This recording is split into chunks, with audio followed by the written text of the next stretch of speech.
Hi everyone! So it recently came to my attention that the only guests I've ever had on this channel are cis girls, so I figured we should change that. And this is my friend Henry. Say hello. I'm Henry, and I'm a 17-year-old trans guy.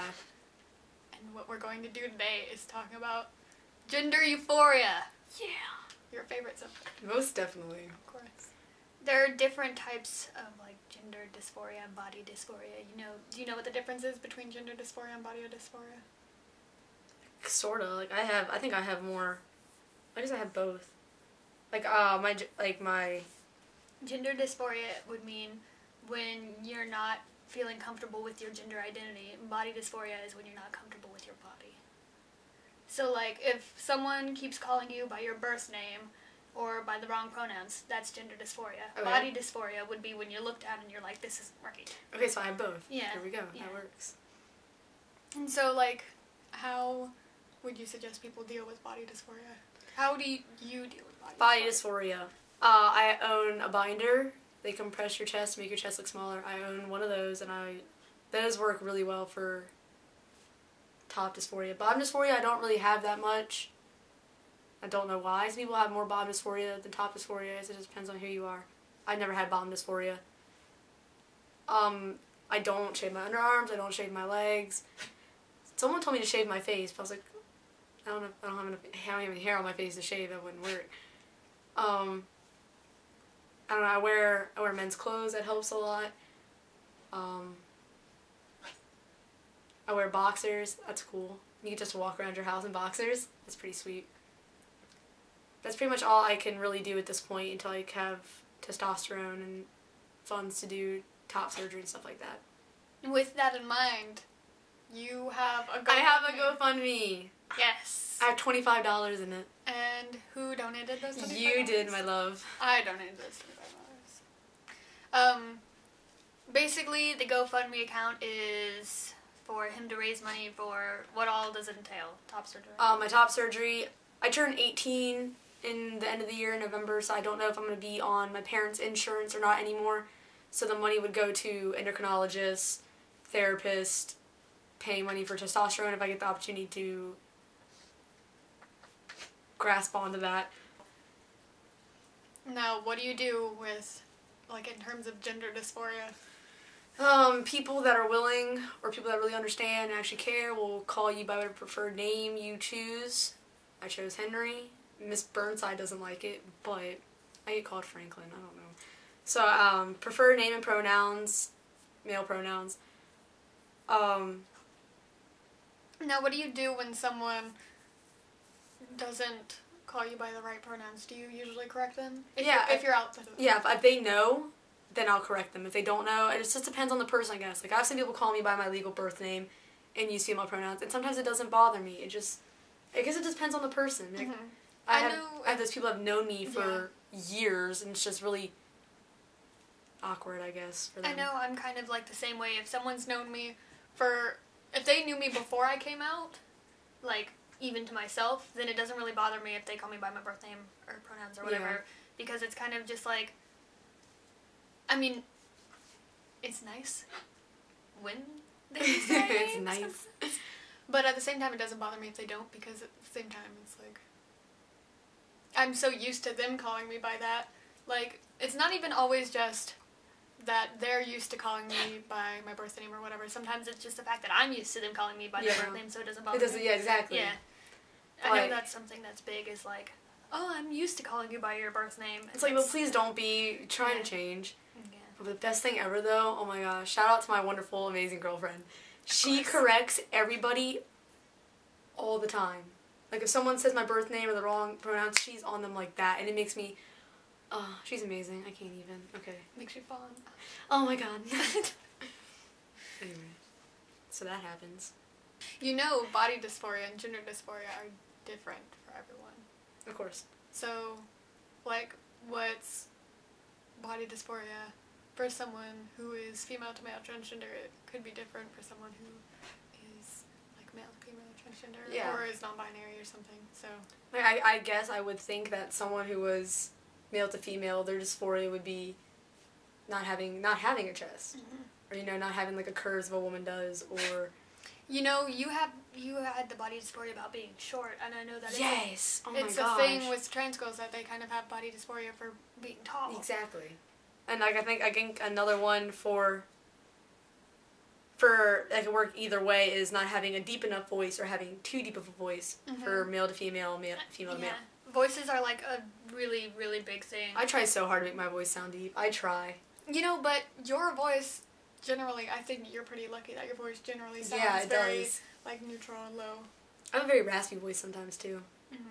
Yeah, even if I'm not, like, say, like, it's late and I have to go to, like, Wawa or something to get, like, a soda or something to eat, and I don't wear my binder, I can, if I wear, like, a sweatshirt and, like, deepen my voice enough, I pass. You still pass?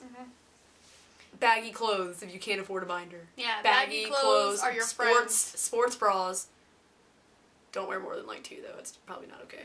Yeah. Baggy clothes are going to be your best friends if you're trying to pass. Definitely. Get sweatshirts that are, like, 3 times too big for you to wear. True. Like, my sweatshirts look like dresses sometimes.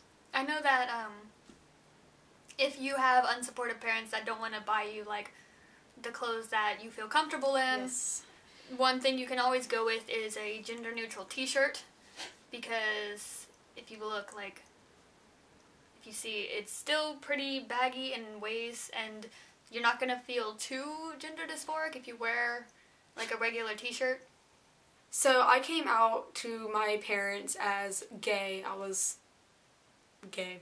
I came out my freshman year of high school, and then I came out as transgender my junior year of high school, I think. Like, before junior year started, the summer. Yeah. And my I mom... think, didn't you come out to some of your friends before junior year? But you Yeah, I did. Okay. Yeah, I came out to my parents the summer before junior year started. And my mom was really supportive about me being gay. Like, she was totally okay with it. And I came out as transgendered, and it just... She totally thinks that it's me being too big of a tomboy or, you know, not liking who I am, having low insecurity about having my female body and stuff like that. So when your parents are unsupportive, all I can say is you just have to deal with it. Honestly, I just put up with my mom. I don't know how some parents are. My mom will not call me by my preferred name, my preferred pronouns. I wear whatever clothes I want because I buy them. That's basically that. But the whole name situation, it's not happening. Like, I argue and I try to compromise and I try to wheel and deal and it just doesn't work. You know, when I turn 18, all that's going to change because I'm out of here, but... Yeah, and hopefully you'll have enough money raised. I don't have enough money, hey guys! So, with parents that are unsupportive, it causes a lot of, like, gender dysphoria, and... Yes. Yeah. And I think that really one of the best ways to counter that is, even though your parents are going to fight the whole, you live under my roof, under my rules. My rules, yeah.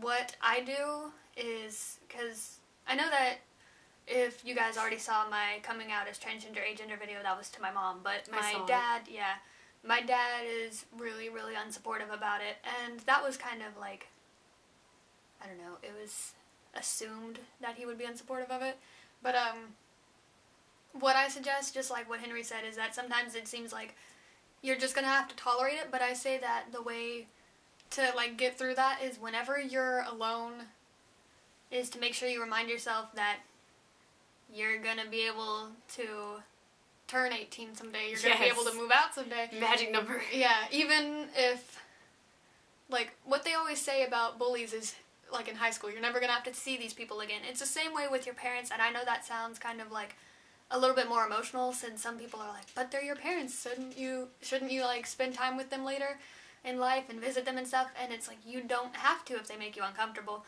And so you're not obligated to be around your parents. You're not obligated to be around anyone who makes you unhappy. And so amen, preach. True. And so if your parents are causing a lot of gender dysphoria, I would suggest that in any moment that you're alone, make sure you talk to people that are supportive. If it's a friend that you've known for several years and you come out to them and they're supportive, you can talk to them, or you can talk to someone you just met the other day who doesn't even know your birth name because you were introduced to them. That's so awesome when they don't know your birth name. That's the best thing ever. It really is. When they only know you as who you want to be. Yeah, that's who you really are. Yeah. And even if you don't have, like, friends, like, say you don't have many friends, or people are not a lot of people who support you, go to the internet. There are so many people you can talk to online that can help you. I'm more than welcome to talk to anybody. I don't have any friends. Except for Chandler, maybe, but... Did you say except Chandler, no, maybe? I said yeah, maybe. Like, I'm more than welcome to talk to anybody. That's like, I had this girl that follows me on Instagram, and I follow her back, and she happened to post a picture, and she was like, I can't stop cutting myself, I hate myself, my parents hate me. I sent her a picture of my scars in a DM message on Instagram, and I sent her a whole page. I was like, this is not worth it. I was like, you need to realize that you hurting yourself is hurting your parents. And I know you don't think that, but yeah, you need to. Like, the gender dysphoria that can cause a bunch of other problems to happen. It's really, when you think about it, if you keep reminding yourself, hey, you're going to turn 18 soon, hey, you're going to move out soon, hey, you're going to be able to get top surgery soon if you wanted, or hey, you're going to be able to get a binder soon, because my binder that I bought should be coming today. Yay! Tomorrow. So you just have to keep reminding yourself of, like, even just, like, the little accomplishments, like, maybe getting a binder itself isn't as big as getting top surgery. Like, I know for you, you really got excited when you first got your binder still. Yeah, I did. Yeah. And so, but at the same time, you're going to be a lot more excited when you get top surgery. I actually think one of my biggest accomplishments, like, one that made me feel, like, super proud and, like, just manly is when I grew my arm hair out, like, my armpit hair. I was like, yeah. If you're struggling with, like, feeling like that you look too feminine to pass or something like that, then my most immediate suggestion is to stop shaving, because it's one of the easiest things you can get away with unsupportive parents. If you have unsupportive parents, anything else that you do, you might have to do a little bit more in secrecy, like buying binders and whatnot. The first binder I ever ordered, I got my paycheck cashed, and I took the money to a good friend of mine, and she put the money in her bank account, and she used her credit card to order it. It got sent to her house, and then she gave it to me in a not secret, I don't want to say it's a secret spot. We met up, and she gave it to me, and that's how I ordered my first binder. So do that if you have to. Give your money to a friend. I'm sure they would be more than happy to do it, or a supportive relative, or something. Yeah. Don't think you can't get one just because you can't get it sent to your house. Also, in terms of, like, styling your hair a certain way, that's, I think, one of the hardest things to be able to convince an unsupportive parent to let you do. Most definitely. When I wanted to cut my hair, ooh. I feel like if you want to cut your hair, you're going to have to do it when you're alone. Probably have to pay for it yourself. Yeah, you're going to have to either do what I did and chop it all off yourself, or pay for it yourself. But if you do want to cut your hair, just be aware of the fact that it is probably going to spark a lot of tension if you do that. There's probably going to be a consequence that that is unneeded because it's your hair and you can do what you want with it. But, True. You know. Another thing about, like, 18, like you've been saying 18 is the magic number, is for dealing with people that are not even close to 18, because I know you'll be 18. I'll be 18 in, like... You'll be 18 in November. Yeah. Yeah, and I'll be 18 next August, so... Yeah, you got a little while. Yeah, but at the same time, we still have, like, that thought of, like, hey, we're almost out of high school. We'll almost be able to move forward. Yeah. But for people that aren't close to being 18 and are still having a hard time with wrapping their head around waiting an extra 4 or 5 years. Exactly, yeah. Yeah, because that's really harsh. I remember when I was freshman in high school, and that was one of the things that I couldn't wrap my mind around was, that seems like so long. I never thought 18 would come, ever. So, like, what's our advice if you're... Suicidal, cutting... If you're a long ways from 18 and from the life that you deserve to have, being comfortable with yourself and around people that support you. So, what is your advice? Okay, so I still do this when I'm feeling down. I did this 3 years ago when I was trying to kill myself persistently. So what you do is, you take a piece of paper and a pencil and you sit down and you write out a bullet point, you do sentences, paragraphs, pictures, it doesn't matter. You write out everything you want to do in life. Write about your dream girl or guy, write about your wedding, write about all the foods you want to try that you haven't yet, write about the places you want to visit, the books, the movies you haven't read or seen. Just write everything that you imagine doing in your future. And at the end of that, at the bottom of the paper, you insert your name. I'm going to use my name, but don't use my name, use your name, whatever name you want.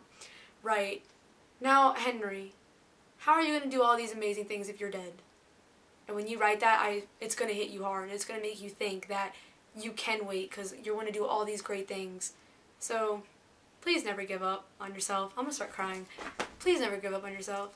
I know it's hard. You can do it. We're all here for you.